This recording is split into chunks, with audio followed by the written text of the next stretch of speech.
Bharatiya Janata party SI Mutya తరపున గత 6 రోజుల నుంచి విజయవాడ ముంపెత్తి వరద బాధితులకి సేవ చేసే వాళ్ళకి అందరికీ ఎస్ఐ ముత్య తరపున ధన్యవాదాలు తెలియజేస్తున్నాను.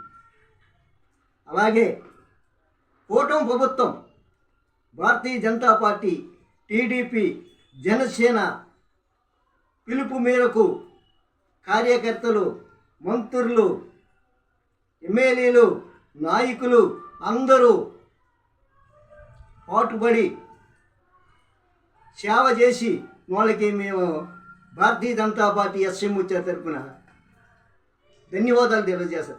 అలాగే మన ఆంధ్రప్రదేశ్ ముఖ్యమంత్రి ఆ వయసులో కూడా రెయ్యనక పగలనక కష్టపడి ప్రజలకి తిరిగి సేవ చేస్తుండంటే ఆయనకి ప్రత్యేకంగా ధన్యవాదాలు తెలియజేస్తున్నాం. అలాగే పవన్ కళ్యాణ్ గారు కానివ్వండి, భారతీయ జనతా పార్టీ జిల్లా అధ్యక్షుడు కానివ్వండి, అలాగే రాష్ట్ర అధ్యక్షురాలు పురవేశ్వర గారు కానివ్వండి, అడ్డూరి శ్రీరామ్ గారు కానివ్వండి, సుధీర సోదర్ గారు కానివ్వండి, ఎమ్మెల్యే గారు, అలాగే తిరువూరు ఎమ్మెల్యే కొనకపూడి శ్రీనివాసరావు గారు కానివ్వండి, ఈ అందరూ కష్టపడి జనం దగ్గరికి వెళ్ళి వాళ్ళ బాధలు తెలుసుకొని వాళ్ళకి సహాయాలు చేస్తున్నారు.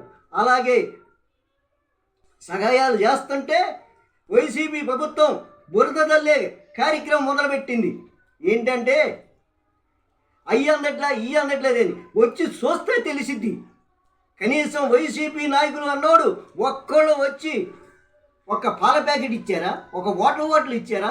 లేదు. మాజీ ముఖ్యమంత్రి జగన్మోహన్ రెడ్డి గారు జనంలోకి వచ్చాడా? ఏదో ఒక పేటకి వచ్చి నవ్వుకుంటూ వెళ్ళాడు.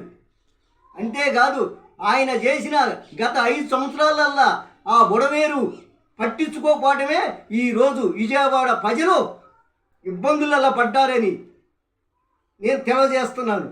దీన్ని తీవ్రంగా ఖండిస్తున్నాను. అంతేకాదు భారతీయ జనతా పార్టీ తరపున కోటో ప్రభుత్వానికి అందరికీ ధన్యవాదాలు తెలియజేస్తూ సెలవు తీసుకుంటున్నాను.